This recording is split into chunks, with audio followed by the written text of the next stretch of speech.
अगर परमात्मा सर्वव्यापी है तो हमें सर्वत्र दिखता क्यों नहीं है? परमात्मा तो सर्वत्र सर्वदा नित्य नग्न दिख रहा है, लेकिन जिस स्वरूप में, जिस दिशा में, जिस स्थान पर उसका साक्षात अपरोक्ष दर्शन संभव है, होता है, तुम उसे उसकी विपरीत दिशा में, अन्य स्थान पर और अन्य रूप में खोज रहे हो। यही सबसे बड़ा प्रतिबंध है, अवरोध है परमात्मा दर्शन में। तो इस मौलिक प्रतिरोध को परमात्मा दर्शन में, भगवान दर्शन में जो मूल प्रतिबंध है, अवरोध है, जो बाधा है, वह क्या है? जिस दिशा में, जिस स्थान पर, जिस रूप में वह दिखता है, वह जानते नहीं हैं हम।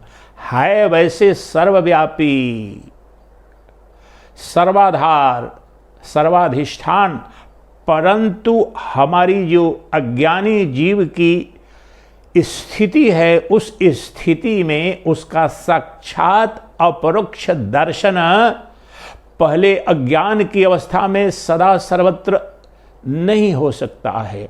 पहले उसका साक्षात अपरोक्ष दर्शन कहाँ, किस रूप में, किस विधि से होगा, ये जानिए। और अभी हम जहां ढूंढ रहे हैं, जिस दिशा में ढूंढ रहे हैं, जिस रूप में उस परमात्मा का दर्शन करना चाह रहे हैं, वह जो प्रतिबंध है, अवरोध है परमात्मा दर्शन में, तो उपनिषदों ने उस प्रतिबंध को जिस रूप में रखा है, उस प्रतिबंध को जो आप और परमात्मा के बीच में दीवार बनी है या पर्दा बना है, उसको हटाएंगे। पहले दिखाएंगे उस पर्दे को, पर्दा दिख जाएगा तो हट भी जाएगा। तो हमारी जो स्वाभाविक वृत्ति है, वर्तमान में जो अज्ञानी जीव की स्वाभाविक वृत्ति क्या है? हमारी इंद्रियां और हमारा मन नित्य पंचेंद्रियों के, पंच विषयों की ओर भाग रहा है। स्वभावतः ये कोई रोग नहीं है। अज्ञान से ग्रस्त, अविद्या से ग्रस्त, माया युक्त जो जीव और जगत है, वहां पर जो पंचेंद्रियों के पंच विषय ही सदवस्तु लगते हैं, आत्म तत्व के रूप में दिखते हैं, यथार्थ तत्व लगते हैं, इसलिए स्वभावतः उनमें सुख, उनमें तृप्ति, उनमें प्रेम की अभिलाषा कामना करके हम नित्य पंचेंद्रियों के माध्यम से उनकी ओर भाग रहे हैं। नित्य हमारी जो जीव की, अपनी मनुष्य की ही आप वृत्ति देख लें, नित्य हमारा जो मन है और हमारी इंद्रियां हैं, बाह्यमुखी प्रवाहित हो रही हैं। स्वभावतः ही पंचेंद्रियां अपने प्रत्येक इंद्रिय अपने अपेक्षित विषय की ओर भाग रहा है। आप कुछ कर नहीं सकते, कर नहीं रहे हैं। स्वभावतः इसी प्रकार की जो अज्ञान ग्रस्त जो जीव है, वह भाग रहा है। और उस दिशा में, जिस दिशा में हमारी इंद्रियां और हमारा मन भाग रहा है, जिसके लिए प्रोग्राम्ड हैं, वहां परमात्मा दिखेगा नहीं। यद्यपि कि वहां पर भी परमात्मा ही है, लेकिन वहां परमात्मा दिखेगा नहीं। तो परमात्मा कहां दिखेगा? परमात्मा अपने मूल स्वरूप में और नग्न स्वरूप में दिखेगा और उपलब्ध है प्रत्येक जीव की अंतरात्मा, प्रत्यगात्मा के रूप में। अर्थात मेरे आपके हृदयाकाश में, अंतःकरण में जो स्वयंभू स्वप्रकाशित साक्षी चैतन्य सत्ता है, उस रूप में साक्षी चेता ही केवलो, वह परमात्मा। उपनिषद का उद्घोष, श्वेताश्वतर उपनिषद का, साक्षी चेता ही केवलो। सभी जीवों के हृदय में साक्षी चेतन सत्ता के रूप में उसे ही अंतरात्मा या प्रत्यगात्मा कहते हैं, और अपने मूल रूप में वहां पर है। हमारी अपनी आत्मा अंतरात्मा प्रत्यगात्मा के रूप में है। लेकिन हमारी समस्या क्या है? हम स्वभावतः ही हमारी पंचेंद्रियां अपने अपेक्षित विषयों की तरफ, जो कि स्वभावतः बाह्य विषय हैं, पंचेंद्रियां नित्य बाह्यमुखी हैं, क्योंकि उनके विषय बाहर हैं, और इसलिए हमारा मन भी उन पंचेंद्रियों के उपकरण से नित्य बाह्यमुखी प्रवाहित हो रहा है। और बाहर में क्या है? बाहर में वास्तव में अनात्मा है। अनात्म भूत जो जगत है, नाम रूपात्मक जो जगत है, वास्तव में उस परमात्मा की माया है, छाया है, प्रतिबिंब है। इसलिए उस अनात्म भूता पंचभूता ये जो प्रकृति है, उसका तो दर्शन होता है, नग्न दर्शन होता है। अब प्रत्येक इंद्रिय अपने अपेक्षित विषय का दर्शन कर रही है, आनंद भी ले रही है। आँख रूप का दर्शन करती है, कान शब्द का दर्शन करता है, नासिका गंध का, त्वचा स्पर्श का, और जिह्वा रसना का आनंद ले रहे हैं, बोध कर रहे हैं, देख रहे हैं, अनुभव कर रहे हैं। लेकिन ये तो देशकाल वस्तु परिच्छिन्न है, क्षुद्र क्षण भंगुर, थोड़ी देर के लिए शांति मिलती है, सुख मिलता है, फिर नष्ट हो जाता है, क्योंकि वो असत रूपा है। ध्यान दें, यहाँ पर जो बताना चाह रहा हूं, हमारी जो मूल वृत्ति है, प्रवृत्ति है, जो स्वभाव है, उसके अनुरूप जहां हम जा रहे हैं, जिधर रमण कर रहे हैं, जहां भ्रमण कर रहे हैं, वहां तो असत है, तमस है, माया है, प्रतिबिंब है, आभास है, स्वप्न मात्र है, वहां सद वस्तु नहीं है। ये अभी हमारी जो जीव की अवस्था, इस शरीर में स्थित जो जीव है, तो उसकी तथाकथित जो बाह्य जगत है, तो बाह्य वृत्ति में लीन और रमण करती हुई हमारी इंद्रियां जहां भी चली जाएं, विश्व के रमणीय से रमणीय, प्रिय से प्रिय स्थान में, लोक में चले जाएं, जितने भी लोक हैं, 14 लोक, जितने भुवन, जहां जहां, परंतु किसी भी लोक में जो बाह्य जगत में है, वहां पर वह परमात्मा अपने मूल रूप में, अपने शुद्ध सच्चिदानंद घन स्वरूप में दर्शन उसका हो नहीं सकता है। क्योंकि तुम अनात्मा में आत्मा को ढूंढ रहे हो, तुम माया में ब्रह्म को ढूंढ रहे हो, तुम दृश्य में दर्शा को ढूंढ रहे हो, वहां तो मिलेगा नहीं।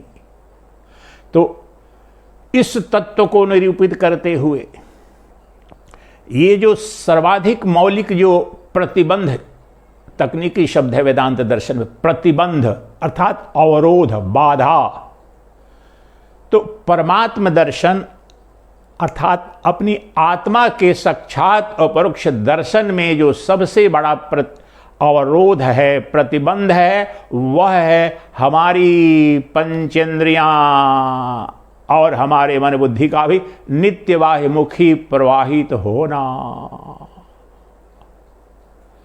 तो इसका उपचार क्या है प्रभु? इसका उपचार बहुत सीधा और सरल है।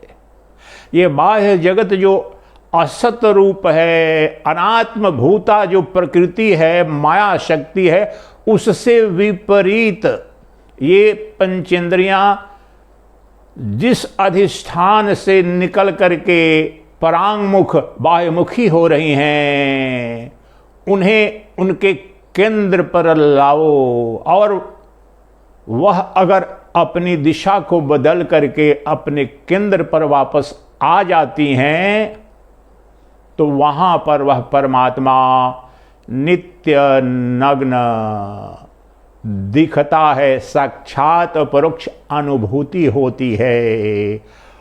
उस तत्व का दर्शन करने को परात्पर है, वह जो अपना स्वरूप है, अपनी अंतरात्मा है, जो वास्तव में परमात्मा है, तो उसे जान लेने, उसका दर्शन कर लेने के पश्चात जानने को कुछ भी शेष नहीं रहता। उस एक अद्वितीय चैतन्य तत्व को जान लेने से सर्वस्व का ज्ञान हो जाता है और सर्वस्व की प्राप्ति हो जाती है। उसे ही आत्म साक्षात्कार, ब्रह्म साक्षात्कार, निर्वाण या सद्यो मुक्ति कहते हैं अद्वैत वेदांत में। तो इस गुत्थी को सुलझाने के लिए, इस प्रतिरोध को हटाने के लिए, अवरोध को, प्रतिबंध को हटाने के लिए, आइए आज कठोपनिषद के एक श्लोक, बड़ा ही प्रसिद्ध श्लोक है, उस श्लोक के आधार पर और अमृत बिंदु उपनिषद के भी एक दो श्लोक लेंगे, उसी को स्पष्ट, ये जो बात कह रहा हूं, परमात्मा क्यों नहीं दिख रहा है, कहाँ दिखेगा और कैसे दिखेगा, तो इसको संक्षेप में, सरल रूप में आप इस संपूर्ण अद्वैत वेदांत का जो क्या है, यही तो ब्रह्म विद्या है, यही तो आत्म विद्या है। उस ब्रह्म विषय को जानना, तो उस परमात्मा तत्व को, उस सच्चिदानंद घन ब्रह्म को देखने में जो प्रतिबंध है, जो अवरोध है, वह क्या है, संक्षेप में बताया और आगे विधिवत बताते हैं उन मंत्रों के आधार पर, और हम कैसे उस प्रतिबंध से निवृत्त होकर के उस सच्चिदानंद घर का साक्षात सर्वत्र सर्वदा नग्न दर्शन करें। तो इसके लिए आइए कठोपनिषद का एक श्लोक लेते हैं, दूसरे अध्याय के पहले वाली का पहला मंत्र है। Second chapter, second chapter, first section, first Mantra of Kathopanishad. Kathopanishad के द्वितीय अध्याय का पहले वल्ली का पहला मंत्र है, जो इस गुत्थी को सुलझाता है। इस मंत्र में, इस एक मंत्र को जान लो, समझ लो सम्यक रूप से, कल्याण हो जाएगा। इतना सरल और सहज रूप में, वैज्ञानिक है, पूरा का पूरा वैज्ञानिक है। तो मंत्र इस प्रकार है, कठोपनिषद। परांचिखानी व्यतिरत स्वयंभू तस्मात् परां पश्यति नान्तरात्मन् कश्चित् धीरः प्रत्यगात्मानयच्छत् आवृतचक्षुरमृतत्वमीक्षन् आवृतचक्षुरमृतत्वमीक्षन्। बहुत सुंदर, प्रभावी और सरल संस्कृत है इस मंत्र की। पहले शाब्दिक अर्थ समझें। कहते हैं परांचिखानी व्यतिरणत स्वयंभू। स्वयंभू कौन है? परमात्मा, जो स्वाधीन है, परम स्वतंत्र है और स्वयंभू अस्तित्व है, वह सच्चिदानंद घन ब्रह्म। उस परमात्मा ने जब जीवों की रचना की, जब सृष्टि की रचना की, तो उसने क्या किया? परांचिख्यानि व्यतिरत स्वयंभू तस्मात् परांग पश्यति नान्तरात्मन्। तो उस परमात्मा ने जब जीवों की रचना की, तो उसकी इंद्रियों को अंतर्मुखी न करके बाह्यगामी, बाह्य प्रवाही, ये जो है शब्द परांचिखानि, ख शब्द छेद होता है और पांचों इंद्रियों छेद के रूप में यहां पर खानी यानी पंचेंद्रियां, पांच इंद्रियां, पांच छेद हैं। देखिए आप अलग अलग, ख संस्कृत में छेद के लिए hole, and there are 5 holes. अब परांची, ये पांचों जो होल है, आंख, कान, नाक, मुंह, और ये इसमें भी होल है, ये त्वचा जो है ना, प्रत्येक रोम रोम में, तो ये पांचों की, तभी तो स्पर्श जो वायु से होता है, ये पांचों इंद्रियां जो परमात्मा ने बनाया, जीवों की रचना की, सृष्टि की रचना की, तो स्वभावतः इनको बाह्यमुखी, बाह्यगामी, परांची, जो पर गमन करती हैं, विपरीत दिशा में गमन करती है, बाह्यमुखी गमन करती हैं। इनको ऐसा बनाया और इनकी अंतर्गमन, इनके जो अंदर, इनके द्वारा अंदर देखने की जो शक्ति है उसको नष्ट कर दिया, हिंसित कर दिया। तस्मात् परांग पश्यति नान्तरात्मन् कश्चित्। क्या बताया?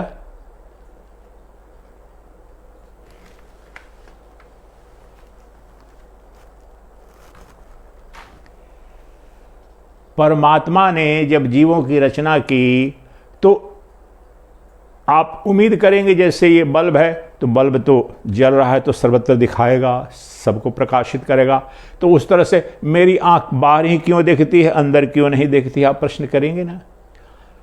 प्रश्न तो होना चाहिए, क्योंकि अब सर्वत्र सभी उपनिषदों के मंत्र कह रहे हैं, भगवद गीता कह रहे हैं, भगवान कृष्ण ब्रह्मसूत्र कह रहे हैं कि सभी जीवों की अंतरात्मा में, हृदय में बैठा हुआ परमात्मा है। तो चलो भाई, मेरी आंख को ले चलते हैं अपने यहाँ, कान से जरा सुनते हैं वहाँ पर कुछ बोल रहा है, क्या कर रहा है, कि सो रहा है।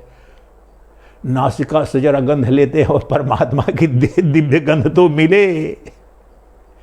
ये मनुष्य की कल्पना, बाहर की गंध जब मिल सकती है और कहते हैं, देखिए स्वाभाविक प्रश्न है, वैज्ञानिक प्रश्न है कि ब्रह्मांड में जो परमात्मा की माया है सर्वत्र देख रहे हैं बड़ी स्पष्टता में। मेरी नासिका गंध का बोध करती है, कान शब्द का बोध करता है, कान रूप का, आंख रूप का बोध करती है, और स्पर्श का बोध चर्म करते हैं, जीवा रसास्वादन करते हैं। तो चलो परमात्मा भी होगा तो कुछ न कुछ, कोई रूप होगा, कोई गंध होगी, कोई स्पर्श, कुछ तो होगा। तो अंदर में क्यों नहीं देख लेते हैं? हमारी पंचेंद्रियों की क्षमता ही नहीं है, वो नित्य बाह्यगामी हैं। इसके चलते वे सदा ही पंच विषयों को ही देख सकती हैं, लेकिन वह जो अंतरात्मा है, जो अंतरात्मा है वही प्रत्यगात्मा है, वही परमात्मा है। तो प्रत्यगात्मा को, जो अंतःकरण में, जो हृदयाकाश में जो बैठा है, उसको देखने, अपने हृदयाकाश में ही, अपने अस्तित्व के केंद्र पर ही देखने की इंद्रियों की जो क्षमता है उसको नष्ट कर दिया परमात्मा ने, हिंसित कर दिया, नष्ट कर दिया परमात्मा ने। इसलिए परमात्मा ने किया। आप कहोगी ये तो बड़ा न्याय किया परमात्मा ने, परमात्मा है, लेकिन आपको इसका उपचार बता रहा है। Plastic surgery, divine plastic surgery की विधि बताएंगे उपनिषद के ऋषि कि किस प्रकार से वह दिखेगा।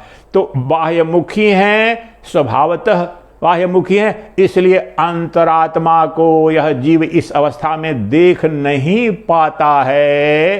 लेकिन मंत्र में जो, लेकिन कोई धीर पुरुष, विवेकी पुरुष, जो नित्यानित्य वस्तु विवेक, सत्यासत्य वस्तु विवेक से उपलब्ध हो करके, जिसे लग गया, वैराग्य हो गया, उसने जान लिया कि इस जगत में युग युग से मैंने भोगा, जितना भी भोगा सब तो अंत में अवसाद में, दुख में परिणत होता है, सब कुछ क्षुद्र है, क्षणभंगुर है, मृत्यु के आगोश में ही चले जाते हैं।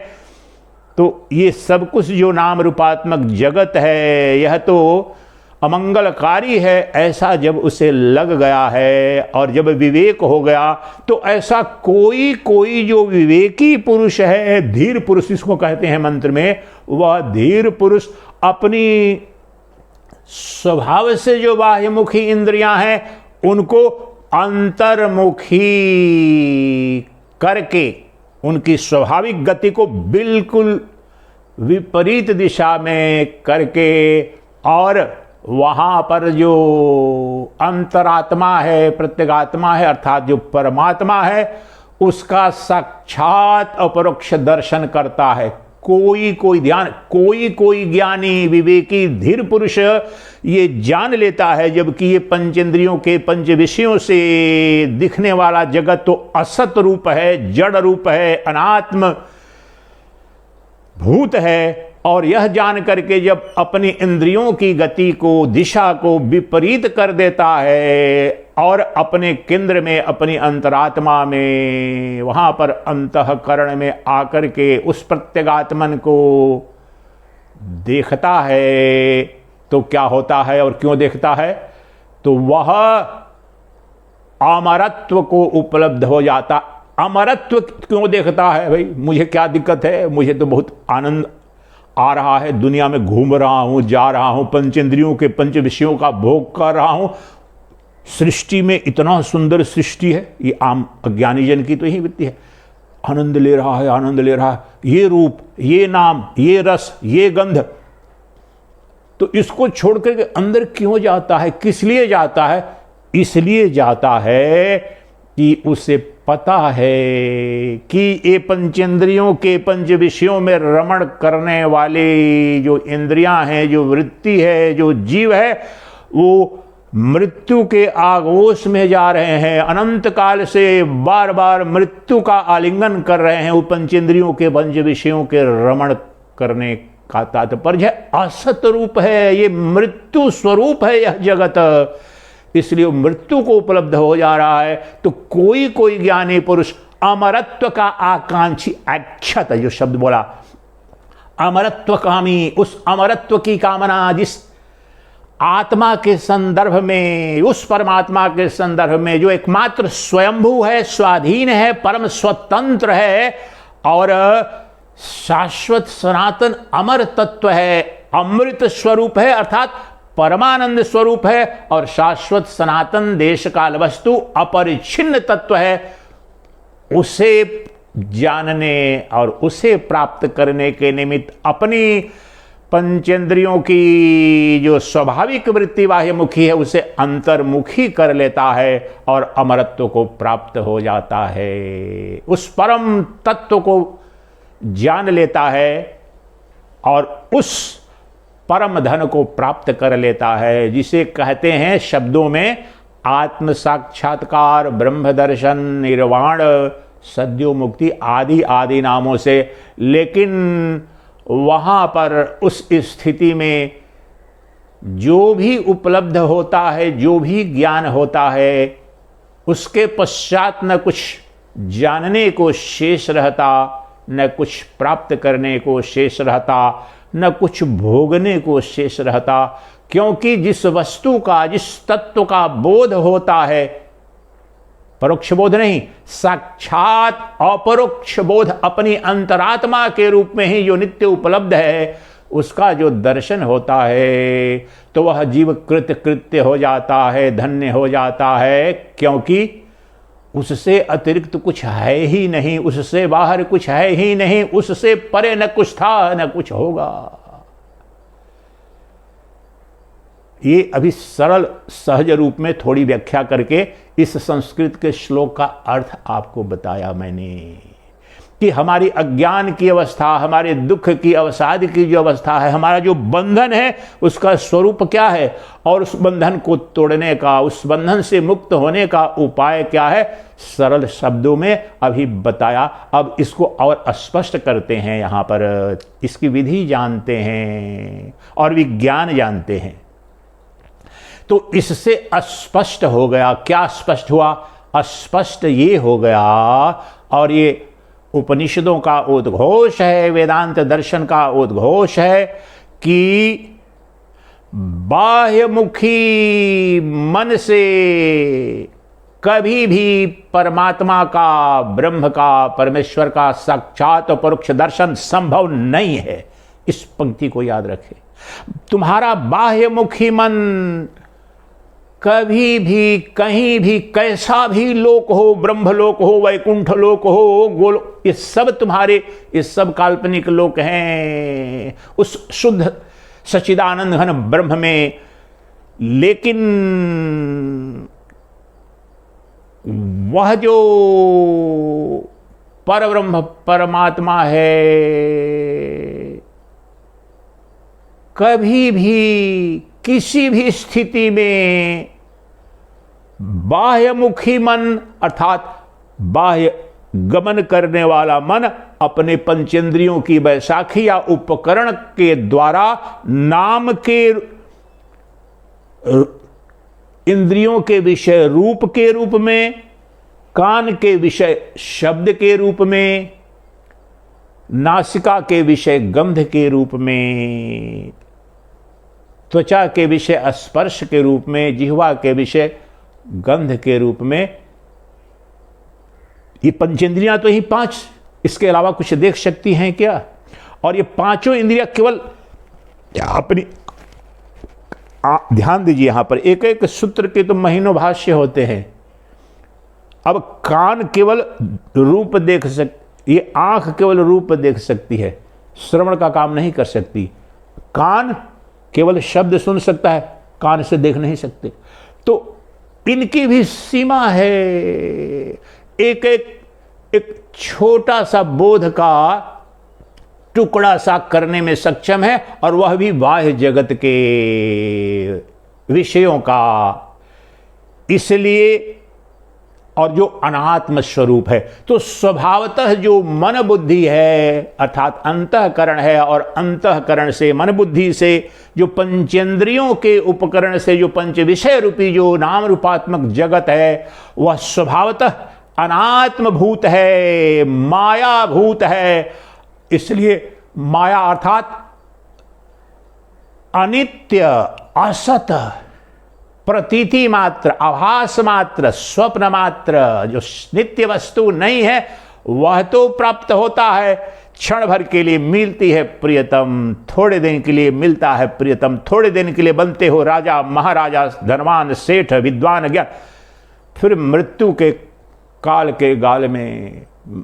के गाल में समा जाते हो। इस पंचेंद्रियों के पंचभोगों को युग युग से शंकराचार्य महाभाग जब भाष्य कर रहे हैं इस सूत्र का, इस मंत्र का, कहते युग युग से मृत्यु को गले लगा रहे हो क्योंकि असत है, पंचेंद्रियों के पंच विषय असत है, उन्हीं को धन मान रहे हो, सत मान रहे हो। ये मृत्यु स्वरूप है और उनमें अमरत्व खोज रहे हो। ये जड़ स्वरूप है, इनमें तुम चैतन्य बोध खोज रहे हो। ये असंभव है। इसलिए तो क्या निष्पत्ति निकली? कभी भी किसी को भी अपनी पंचेंद्रियों और मन से बाह्यमुखी जो जीव है, अर्थात आम भाषा में बाह्यमुखी मन से कभी भी परमात्मा का दर्शन नहीं हो सकता है। किसका दर्शन होता है? पंचेंद्रियों से कुछ दिखता नहीं है क्या? बिल्कुल दिखता है। पंचेंद्रियों से और बाह्यमुखी, अब शब्द बोलते हैं बाह्यमुखी मन और अंतर्मुखी मन, दो शब्द, दे आर कीवर्ड्स। बाह्यमुखी मन से सदा अनित्य दिखता है, माया का स्वरूप दिखता है, नाम रूप दिखता है, असत भूत ये जगत है वह दिखता है। लेकिन हमें तो करना है सतचित आनंद का दर्शन, उस परमात्मा का दर्शन। तो वह सदा ही अंतर्मुखी मन से दिखता है, और इस पर हम केंद्रित करेंगे। हमारा लक्ष्य क्या है? परमात्मा का ज्ञान, अपने स्वरूप का, स्वतः के स्वरूप का ज्ञान ही ब्रह्म ज्ञान है, ब्रह्म दर्शन है, वही ब्रह्म प्राप्ति है। ककहरा जो अगर इतने 1000 से ज़्यादा लगभग मेरे अपने प्रवचन हो चुके हैं, बार बार ये मैं बोल रहा हूँ, और उपनिषद की प्रत्येक पंक्ति बोल रही है। तो वह जो परम धन है, जो चैतन्य धन है, जो मेरी अंतरात्मा है, प्रत्यगात्मा है, जो वास्तव में परमात्मा है, वह सदा ही अंतर्मुखी मन वाले को दिखता है। क्या निष्पत्ति अभी तक निकली? क्या बताना चाह रहा हूं?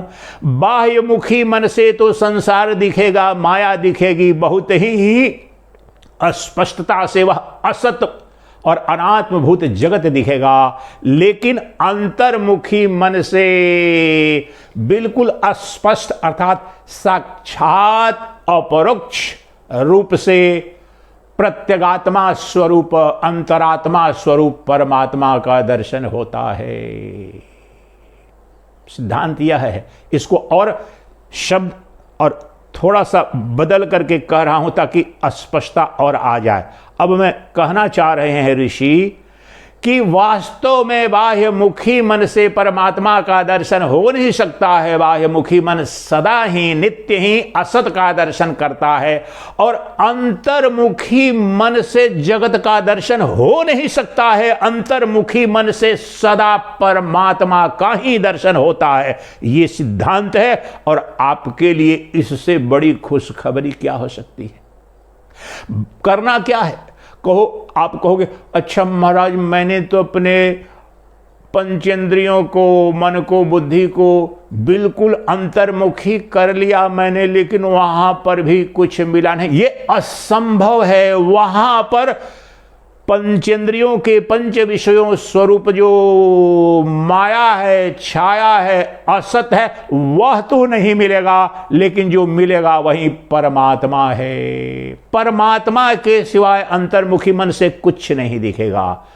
अब देखिए ये बात, कोई बोलेगा अरे महाराज मेरी आदत रही है पंचेंद्रियों के पंच विषयों को देखने की, तो वहां पर गया तो भगवान कभी कभी थोड़ी झलक तो मिलती है, लेकिन अंतर्मुखी मन से भी जगत, ये असंभव है। वहां अंतर्मुखी मन, अब व्याख्या करूंगा कि अंतर्मुखी मन का तात्पर्य क्या है, बाह्यमुखी मन का क्या तात्पर्य है। तुमने आंख बंद कर ली तो तुम अंतर्मुखी हो गए, ये भ्रम मत पालो। तुमने आंख बंद कर ली और मन से चिंतन कर रहे हो मेरी पत्नी, मेरी संतान, मेरा मकान, मेरी दुकान, ये बाह्यमुखी मन है।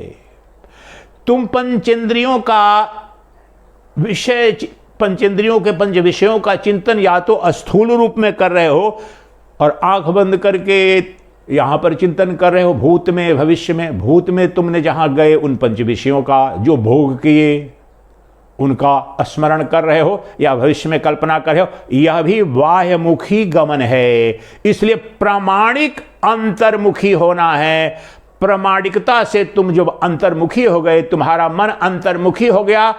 प्रामाणिक अंतर्मुखी होने का क्या तात्पर्य है?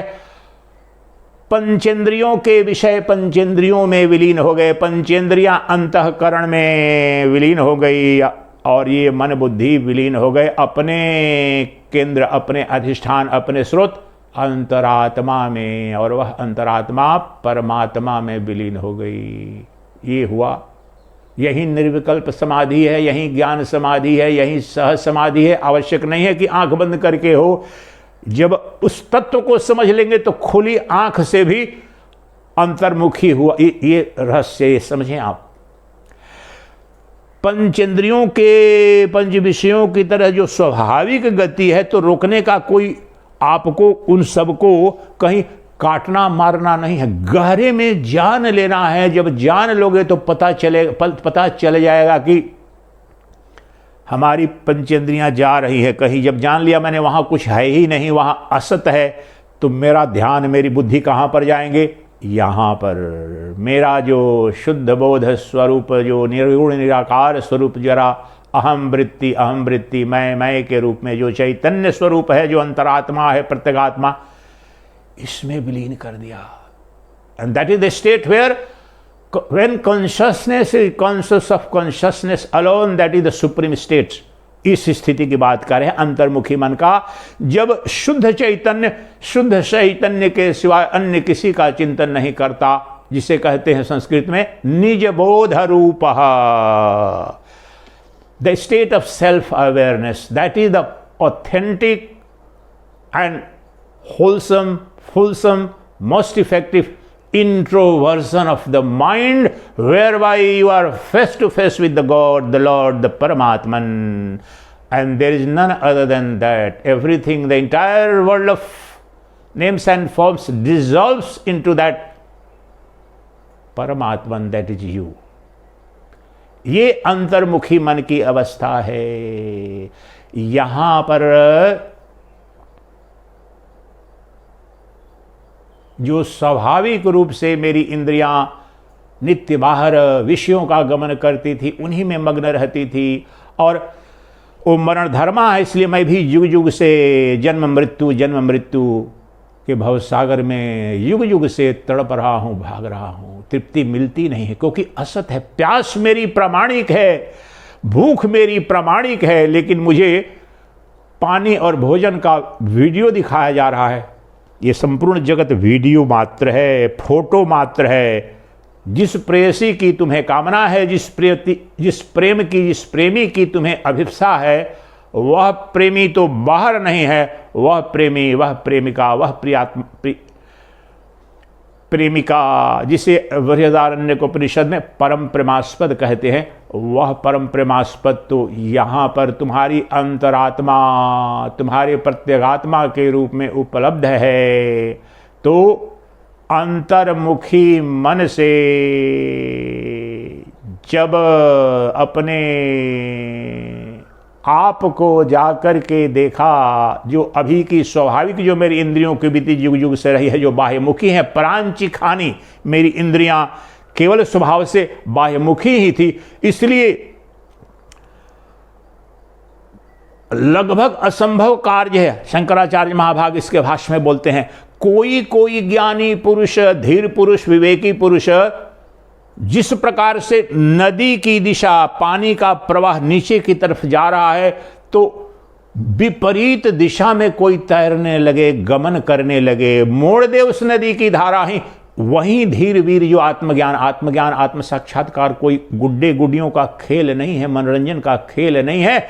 इसकी तुलना करें उस धीर पुरुष, वो कैसा है जो स्वाभाविक, ये पाप नहीं है, मनुष्य जैसा बना है। उपनिषद का उद्घोष है कि पंच विषयों में रमण करना, गमन करना हमारी इंद्रियों का, मन बुद्धि का, अज्ञान का ये स्वभाव है, कर रहे हैं। लेकिन कोई कोई ज्ञानी, और वो ज्ञानी कोई और नहीं, वो आप है, आप सबके हैं। अगर जब आप वेदांत का श्रवण मनन चिंतन कर रहे हैं तो आप ही वह धीर पुरुष हैं जो इन पंचेंद्रियों के पंच विषय से हट करके आप वहां पर विपरीत दिशा में यात्रा करके और अपने केंद्र पर, अपनी अंतरात्मा के रूप में उसको देखते हैं जो अमरत्व स्वरूप है,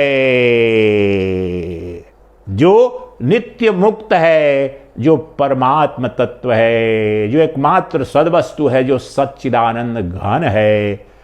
यह कोई कोई कर पाता है। यह सौभाग्य किसी किसी को, जिसने युग युग से यह बाह्यमुखी जगत का, बाह्य इंद्रियों से भोग कर करके देख लिया कि ये तो कुछ है नहीं, बार बार मुझे प्रेम की प्यास, आनंद की भूख, ऐश्वर्य की कामना जगती है, छोटा थोड़ा बड़ा तो कुछ मिलता है, पुनः वैसा दरिद्र का दरिद्र ही हो जाता हूं।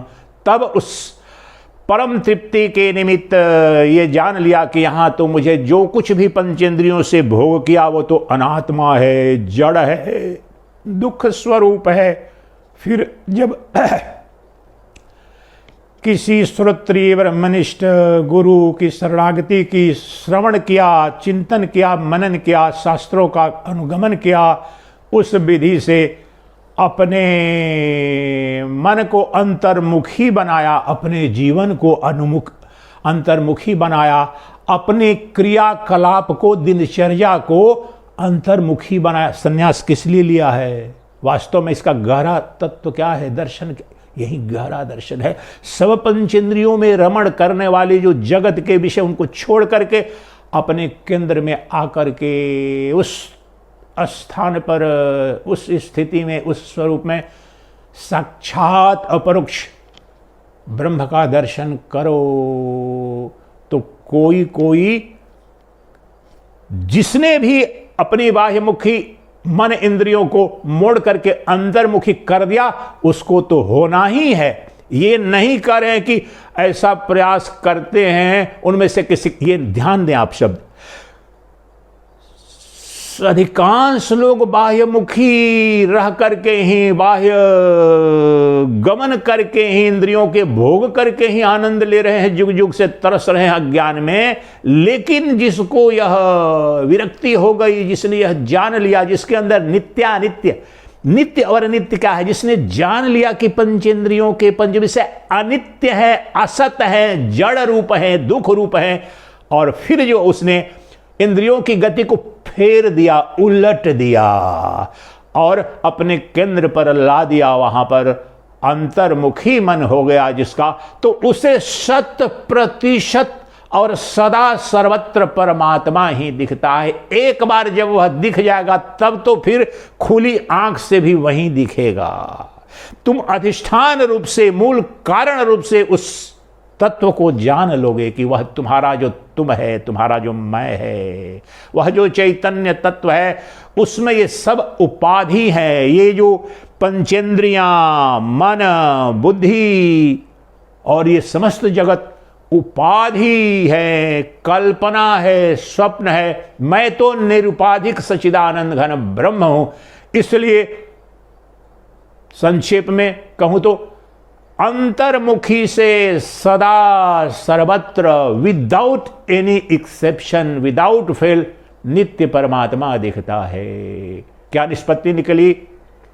बाह्यमुखी मन से सदा जगत दिखता है, असत दिखता है, जो दुख रूप है, नश्वर है, वही दिखता है, असत है। लेकिन अंतर्मुखी मन से जो अविनाशी है, जो सदवस्तु है, जो परमानंद स्वरूप है, जो प्रेमानंद स्वरूप है, जो ऐश्वर्यानंद स्वरूप है, वह परमात्मा दिखता है। वहां जगत नहीं दिखता है अंतर्मुखी मन से। और मैंने बताया कि प्रामाणिक अंतर्मुखी मन से आज तक किसी ने जगत देखा नहीं, बाह्यमुखी मन से किसी ने परमात्मा को देखा नहीं। ये निष्पत्ति है, ये चिंतन है आज का। बाह्यमुखी मन से परमात्मा दिख नहीं सकता, साक्षात अपरोक्ष ब्रह्म दर्शन हो नहीं सकता, और अंतर्मुखी मन से जगत दिख नहीं सकता। यही मन का प्रामाणिक रूप से अंतर्मुखी हो जाना ही तो ज्ञान समाधि, पहले तो निर्विकल्प समाधि अनुभूति में जब आ जाती है तो वहीं सहज समाधि भी या ज्ञान समाधि वो जान लिया कि केंद्र में दृश्य देख भी रहा हूं तो दृष्टा पर ध्यान है, विषय देख भी रहा है तो विषय के रूप में तो मैं हूं। ये तो सूक्ष्म विषय है, लेकिन तत्व ये बता चुका हूं पहले भी। वहां खुली आंख से भी दिखेगा, लेकिन अभी जो अज्ञान की अवस्था में तो अंतर्मुखी जब हो जाओगे, तुम्हारा मन अंतर्मुखी हुआ, तब वहां पर शुद्ध चैतन्य का दर्शन होता है। वह शुद्ध चैतन्य ही तो ब्रह्म है। प्रज्ञानम ब्रह्मा, ऐतरेय उपनिषद, प्योर कॉन्शसनेस इज वेरीली ब्रह्मन। तो उस परब्रह्म परमात्मा शुद्ध चैतन्य का दर्शन तो अंतर्मुखी से बिल्कुल स्पष्ट साक्षात अपरोक्ष, जो निर्गुण है, निराकार है, निर्विकार है और नित्य उपलब्ध है चैतन्य सत्ता के रूप में मैं हूं, इसका बोध होता है। वही दृष्टा, वही दृश्य, वहां शुद्ध अद्वैत बच जाता है। बाह्यमुखी मन से द्वैत का दर्शन होता है, द्वैत के धरातल पर बोध होता है। अंतर्मुखी मन से शुद्ध अद्वैत का दर्शन होता है, जहां दृष्टा, दर्शन, दृश्य तीनों एक हो जाते हैं। और भोक्ता च भोग्यम स्वयमेव सर्वं, भोक्ता च भोग्यम स्वयमेव सर्वं, ये अनुभूति होती है जो शंकराचार्य महाभाग के जो विवेक मणि, चूड़ामणि है, उसमें श्लोक है, भोक्ता च भोग्यम स्वयमेव सर्वम। दृष्टा और दृश्य, भोक्ता और भोग्य मैं ही हूं, वहां अनुभूति। तो ये संपूर्ण असत जगत, काल्पनिक जगत, स्वप्निल जगत उसमें विलीन हो जाता है, और वह जो शुद्ध सच्चिदानंद घन ब्रह्म है उसका दर्शन होता है अंतर्मुखी मन से।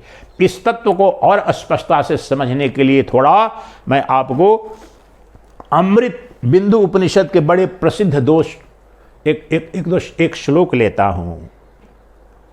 वो बड़ा स्पष्टता से, केवल कठोपनिषद में ही नहीं कह रहे हैं, ये इतने और स्पष्टता से अमृत बिंदु का ये बड़ा प्रसिद्ध श्लोक है, यही बात कह रहा है। और मन को दो प्रकार के बताते हैं, शुद्ध मन और अशुद्ध मन। ये पहला श्लोक है अमृत बिंदु उपनिषद का, लेकिन संक्षेप में मैं बता रहा हूं। शुद्ध मन और अशुद्ध मन। शुद्ध मन का तात्पर्य क्या है?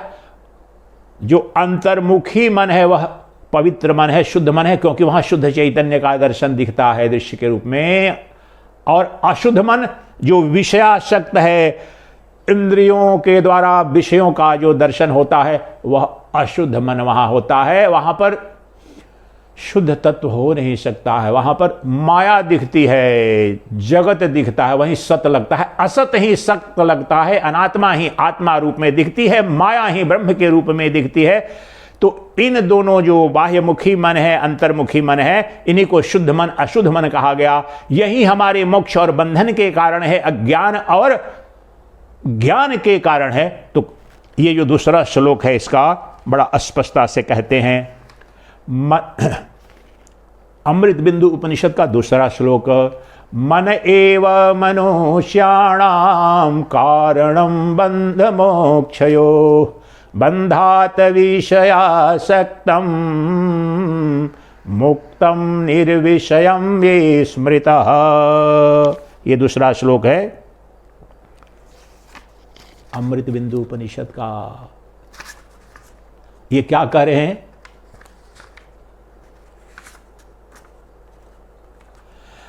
मन एव मनुष्याणाम कारणं बंध मोक्षयो।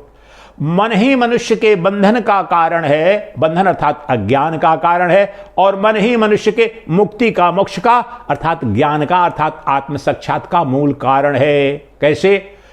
जो विषयासक्त मन है, विषयासक्त का मन, एक्सट्रोवर्टेड माइंड, बाह्यमुखी मन, बिल्कुल एग्जैक्ट वही चीज, शब्द का खेल है, समझो, दर्शन है।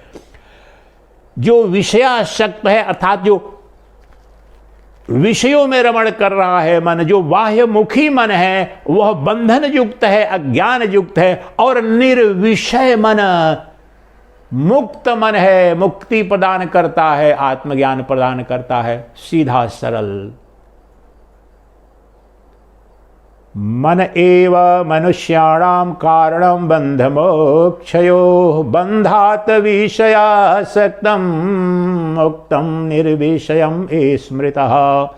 विषयों में रमण, विषयों में सुख, ये रूप का देखो, ये कितनी सुंदर है, ये कितना सुंदर है, ये सुंदर शब्द, ये स्पर्श का बोध, कितना कोमल, कोमलांगी, प्रेसी, प्रियतम वस्तु, फूल, पुष्प, कितना आनंददायी, अमृतमयी रसास्वादन, रसगुल्ला खा रहा, स्वादिष्ट बन, ये सब के सब विषय में रमण कर रहे हो। जब रमण कर रहा है उस विषयों का, तो यही है अशुद्ध मन, विषयासक्त मन, जो बंधन युक्त हो गया, अज्ञान युक्त हो गया। लेकिन यही मन जब निर्विषय हो गया, निर्विषय क्या बताया? पंचेंद्रियों के पंच विषयों से जान लिया कि असत है, मैं क्यों रमण करूं। आप कभी टेलीविजन जब देखते हैं तो कहीं कहीं देखते होंगे किसी बड़े सुनार की, किसी कहीं कहीं रेड पड़ता है तो 10 करोड़ 20 करोड़ की गड्डियों का अंबार लगा रहता है, तो उसके पीछे भागते हो क्या? आपकी 10-20 हजार की ही टीवी है, लेकिन फोड़ते तो नहीं। टीवी में मैं ये देखो, ये 10 करोड़ रुपए यहां पड़े हैं, या कहीं पर किसी का बड़ा महल दिखता है टीवी में, वो जान लिया मैंने देख तो रहा हूं कि व्हाइट हाउस दिख रहा है, या मुंबई का एंटीलिया दिख रहा है, या दुनिया की सबसे बड़ी सुंदरियां दिख रही हैं, सारी मिस यूनिवर्स और मिस वर्ल्ड दिख रही हैं, या सारा धन दिख रहा है। लेकिन ये सब के सब असत है, कल्पना। आप प्रतिदिन ये अनुभव करते हैं अपने मोबाइल में, अपने टेलीविजन पर, इसके पीछे भागते हो। सारे प्रधानमंत्री आपको दिखते हैं, सारे राष्ट्रपति दिखते हैं, सारे हीरो हीरोइन दिखते हैं, सारे आपके क्रिकेट स्टार दिखते हैं, सब कुछ दिखता है। ऐश्वर्यमय सारी दुनिया के हॉट स्पॉट, स्विट्जरलैंड के दृश्य देखो, आल्प्स देखो, हिमालय, सब देखते हैं। लेकिन उस में घुस करके, तोड़ करके ढूंढते हैं क्या? नहीं। आपने जान लिया कि वास्तव में वो वहां नहीं, वो तो सत्य कहीं अन्यत्र है।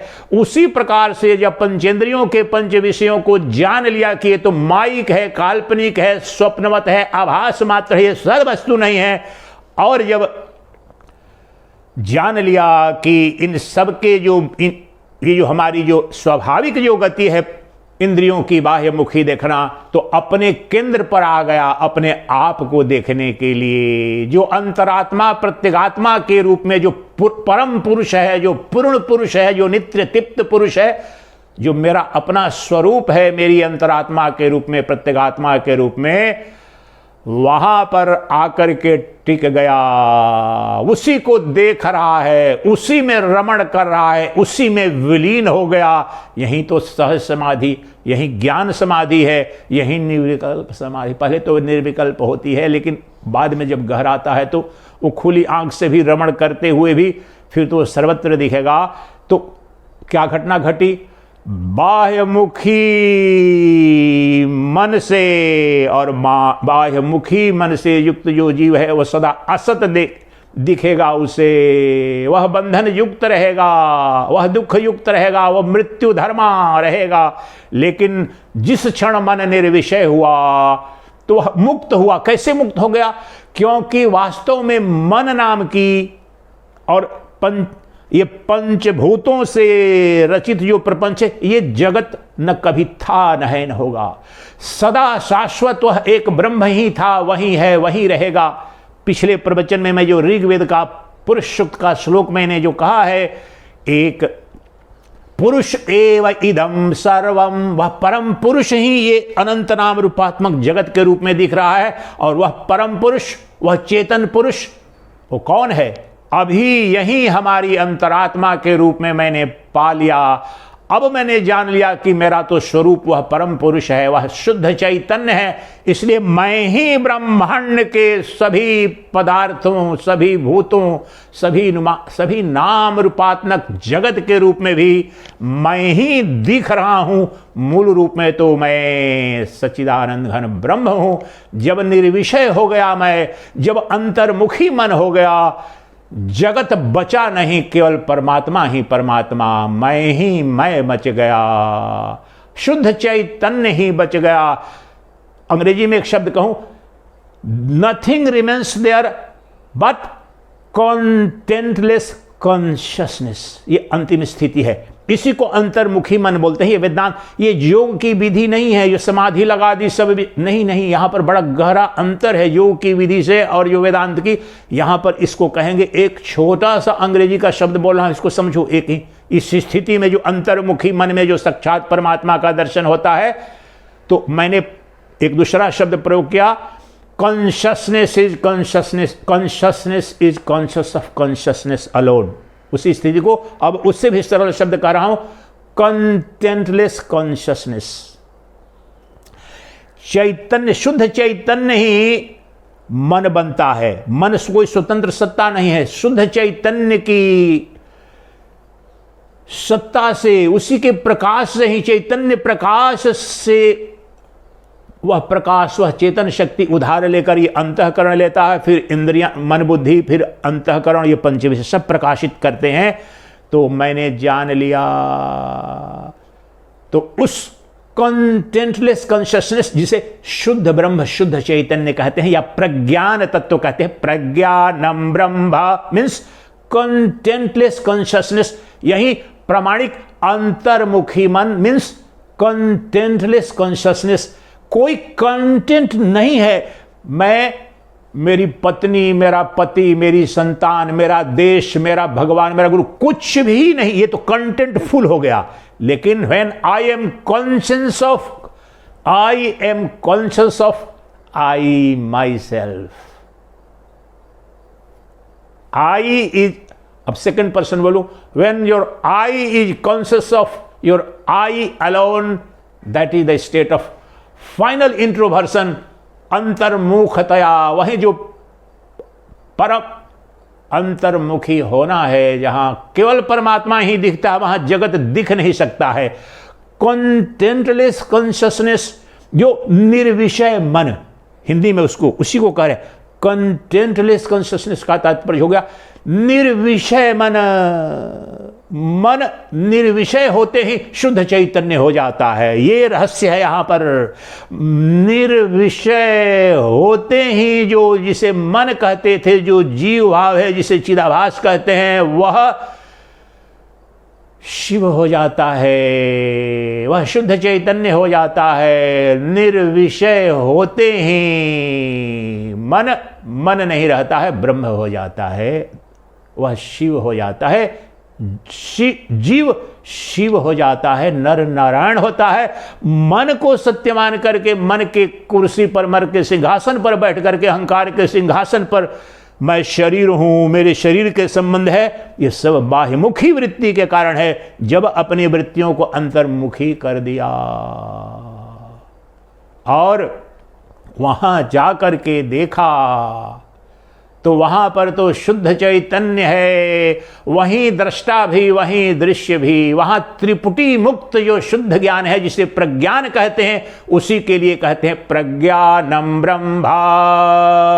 ऐतरेय उपनिषद, प्योर कॉन्शसनेस इज वेरीली ब्रह्मन, जो शुद्ध बोध है, त्रिपुटी मुक्त जो ज्ञान है, वही ब्रह्म है, वही परमात्मा है, वही मेरा स्वरूप है। और त्रिपुटी मुक्त होने के लिए ही अंतर्मुखी होना है। बाह्यमुखी होते ही त्रिपुटी युक्त हो जाते हैं, उसे ही विषय युक्त कहते हैं। विषय युक्त होना, त्रिपुटी युक्त होना, बाह्य गमन करना, ये सब एक स्थितियां हुई। गहराई में समझो तो बाह्यमुखी जो होगा त्रिपुटी होगी।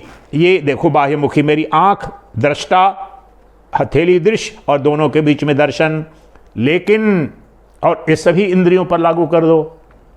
लेकिन अंतर्मुख होते ही अब ये द्वैत या त्रिपुटी की सत्ता, द्वैत में बोध हो रहा है, त्रिपुटी हो रही है, यहां पर त्रिपुटी युक्त ये तो बोध हुआ। लेकिन मैंने पंचेंद्रियों को, मन को, बुद्धि को, सबको अपने शुद्ध चैतन्य में विलीन कर दिया। That is the state of contentless consciousness. I am aware about I myself alone. When awareness is aware about awareness alone. अब बताओ कहां त्रिपुटी है, कहां द्वैत है? समस्त द्वैत नष्ट हो गया, समस्त त्रिपुटी नष्ट हो गई, समस्त दृश्य नष्ट हो गया, केवल शुद्ध अद्वितीय एक चैतन्य दृष्टा बच गया। वही अद्वितीय चैतन्य दृष्टा जो नित्य मैं के रूप में मैं हूं, वह अद्वितीय दृष्टा ही तुम्हारा प्रतिपल, तुम्हारे मैं के रूप में, वह मैं शरीर नहीं, वह मैं मन नहीं, वह मैं इंद्रिय नहीं, वही शुद्ध प्रज्ञान स्वरूप जो शुद्ध चैतन्य है। और उस मैं को जान लिया, वह मेरा नित्य उपलब्ध मैं है, वह शुद्ध है। अशुद्ध बाह्यमुखी होकर के, बाह्य गमन करके मैंने असत को, विषय को, अनात्मा को आत्मा मान लिया था युग युग से। अब मैंने विपरीत दिशा में जाकर के अपने मन को अंतर्मुखी किया और वहां पर तो शुद्ध चैतन्य है, शुद्ध अद्वैत है, शुद्ध ब्रह्मानंद है, अखंडानंद है, आनंद मेरा स्वभाव है, स्वरूप है। ब्रह्मांड के समस्त आनंद पर मेरा एकाधिकार है, मुझसे बाहर प्रेम की, आनंद की एक कणिका मात्र भी नहीं है। जहां कहीं भी जिस किसी को भी किसी प्रकार के प्रेम सुख आनंद की अनुभूति होती है, वह मेरा, मुझे, मेरे उस अद्वितीय भंडार से उद्धार, वो मेरा प्रतिबिंब है, वो कणिका मात्र है। मैं वह अनंत चैतन्य महासागर हूं, प्रज्ञान महासागर हूं, जो शुद्ध है, जो एक है, अद्वितीय है। मुझ में दूसरा जब है ही नहीं तो किसका गमन करूं? अज्ञान के कारण मैं प्रेम बाहर खोज रहा था, आनंद बाहर खोज रहा था, अमरत्व बाहर खोज रहा था। ये अमरत्व तो मेरा स्वभाव है, ये अनंत अद्वितीय प्रेम, ऐश्वर्य, आनंद तो मेरा स्वभाव है, स्वधर्म है, मुझे नित्य उपलब्ध है। मैं नित्य तृप्त हूं, मैं नित्य मुक्त हूं। मुझ में कैसा बंधन? ये मन ने, मेरे मन ने, अज्ञान ने मुझे विषय में रमण करते करते विषयासक्त बना दिया था और अपने को भूल करके मैं बाहर में खोज रहा था उस परम तत्व को। मैं, मेरे घर में दुनिया का सबसे बड़ा खजाना, रत्न का भंडार पड़ा हुआ है, लेकिन अज्ञान के कारण मैं दर दर की ठोकर खा रहा हूं। अगर पता नहीं है तो दूसरे से भीख मांग रहा हूं, मुझे 2 रोटी दे दो, 2 रुपए दे दो, थोड़ा सा प्रेम दे दो, थोड़ा सुख दे दो। यही तो जीव की गति है अज्ञान में, यही तो पंचेंद्रियों से भीख मांग रहे हो। लेकिन जब जान लिया कि मेरे आत्मा के रूप में, मेरी प्रत्यगात्मा के रूप में जो शुद्ध चैतन्य का अनंत भंडार है, वह मैं ही हूं। और जब मैंने मन को अंतर्मुखी करके उस तत्व का साक्षात अपरोक्ष दर्शन किया तो मैं कृतकृत्य हो गया। वहां पर जगत है ही नहीं, द्वैत है ही नहीं, त्रिपुटी है ही नहीं, कोई नाम है ही नहीं, रूप है ही नहीं, शुद्ध सचिदानंद घन ब्रह्म है। वह सचिदानंद घन ब्रह्म मैं ही हूं। चिदानंद रूपः शिवोहम शिवोहम।